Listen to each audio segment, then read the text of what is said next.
The top stories: youth justice systems under scrutiny, and Kadooment is in trouble, says a band leader. Welcome to Nation News for Tuesday, April the 21st, 2015. No matter where you are in the world, at home or abroad, Nation News keeps you connected with what's happening in Barbados through our website, video newscast, and online e-papers. So stay connected with Nation News. Your news, your time, your way. A national conference on juvenile justice has opened with Home Affairs Minister Adriel Brathwaite saying that sending young offenders to the government industrial school was doing more harm than good. Most of our children who come into contact with the criminal justice system are already severely disadvantaged, whether by neglect, abuse, both physical and sexual, mental distress, poverty, drug and alcohol abuse, loneliness, general feeling of isolation. They don't have a strong family or other connection. Fatherless in many cases. That is that they come from single parents household, not that they were conceived without the father. Depending on the age, size of upbringing, this young person, while in custody, may be subjected to further verbal, physical, sexual, and emotional abuse by the older youth. Such individuals therefore quickly harden themselves, and this behavior type is seen in the young adulthood, and sometimes more often not contributes to their reoffending. Mr. Brathwaite said he hoped the conference would be more than a talk shop and provide clear proposals for reform of the youth justice system. The Canadian High Commissioner Richard Hanley told the conference that Barbados will benefit from $40 million his government was providing for justice reform in the Caribbean. Both of these projects are implemented by our trusted and valued regional partners, the Caribbean Court of Justice and the University of West Indies. The Juris project, delivered through the CCJ, seeks to re-engineer, modernize, and strengthen Caribbean court systems and processes, as well as build the capacity of judicial officers to deliver timely, transparent, and effective justice. The Impact project, implemented by UE, is aimed at ensuring better access to justice in the CARICOM region, including vulnerable and marginalized communities such as youth. It will strengthen legislative drafting capacity at national and regional levels, increase the pool of drafters, develop model laws for the region, improve delivery of legal services, and increase access to case law.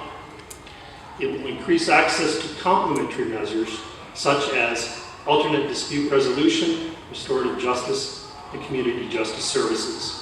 It will also increase the public's knowledge and awareness of the law. Journalist Timothy Slinger pleaded not guilty to a charge of burglary when he made his first appearance in the District Air Criminal Court. Police alleged that Mr. Slinger, a senior Nation staffer, entered the premises of the Diva Height Bar on Baxter's Road sometime between March 10th and April 15th and stole alcoholic beverages with a value of more than $2,000. Acting Magistrate Alliston Seal granted bail of $5,000 with one surety. Mr. Slinger is due to return to court on May the 6th. He was represented by Queen's Counsel Ralph Thorne and Andrew Pilgrim and Ezra Aline. A young man who pleaded guilty to slashing the tires of a Barbados Water Authority vehicle will be sentenced on Monday. Jamar Rahman Omar Best of Ocean View Road, Bush Hall, St. Michael, told the court he was angry at his being disconnected without being informed by a BWA representative on the scene. He pulled a knife and slashed the tires.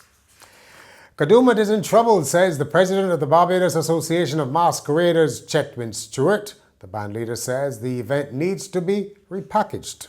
The Grand Kadooment now event that is the biggest event here, and yet every year the NCF said we lose thousands of dollars because we can't get any sponsorship for it.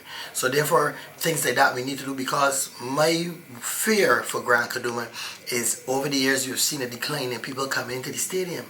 You know, we had the international press there last year. They even carried CNN, even carried crop over, a big thing for Barbados, saying how there's another carnival. But when the cameras pan through the stadium, you know, upstairs, stairs sitting down, hardly anybody sitting down. Why? Because people don't see it necessary to come into the stadium. There's nothing there for them really, you know. They're waiting too long to see bands, that kind of stuff. So I think we have to up the standard of the event itself, you know, and package the event in a certain way. Mr. Stewart said he was pleased to see recognition being given to the critical role crop over plays in the economy. The minister announced the other day that they finally have numbers now for the festival. The festival is generating 55 million US dollars. Right? That's what is generated into the economy. That is 110 million Barbados dollars. Now, they're finally seeing the importance of the festival and festivals and entertainment and that kind of stuff. Because that's the other problem we have too. Entertainment is not really appreciated, but yet entertainment drives the economy because people only look at the direct event itself. But say if I do an event and I hire 20 security men and I pay each of them $150. When that man goes home, suppose he gave the girlfriend or the wife $100. She takes 75 of that and go to the supermarket. $10 she might put in the church or whatever. It's money that is being transferred. Health Minister John Boyce and Chief Medical Officer Joy St. John were among those attending Monday's funeral service for Fanny Thompson, a senior dental officer in the Ministry of Health. She died in her sleep on April the 1st at her Christchurch home at the age of 61. Up next is Geraldine Edward with the weekly commentary. Grand Kadooment has long been the showpiece of the Crop Over Festival, but in recent times it has lost some of its appeal to the 4-day morning jam as revelers cite cheaper prices and a cooler, shorter jump. This is why we welcome the news that the National Cultural Foundation and the Masqueraders are working in harmony to revive the Big Kadoo. With the festival reportedly pumping about 60 million Barbados dollars into the ailing economy, it is critical that this vital subsector is not allowed to decline. Some of the innovations which are on the table should make for a more exciting jump and hopefully bring more spectators on the route. Longtime Barbados Olympic Association General Secretary Erskine Simmons has been conferred with the insignia of the Barbados Service Medal by Governor General Sir Elliot Belgrave. The long-standing sports administrator said the award was an honor. Yeah, I'm humbled by receiving this honor. It's something I wouldn't say had planned for it, but it's something that is always pleasing to know that you've received such a wonderful honor.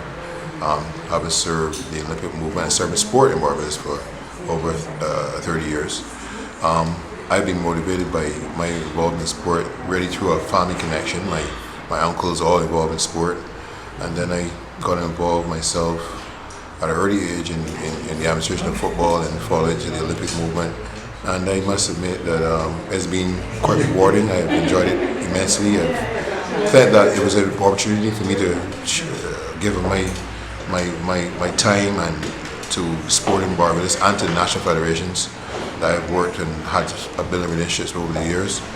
And finally, the relatives of an 81-year-old man in North Carolina have asked people to honor his memory by not voting for Hillary Clinton in 2016 in the American presidential race. In the obituary posted on a local funeral home's website, Larry Upright was described as an avid golfer and a loving man whose greatest joy was his family.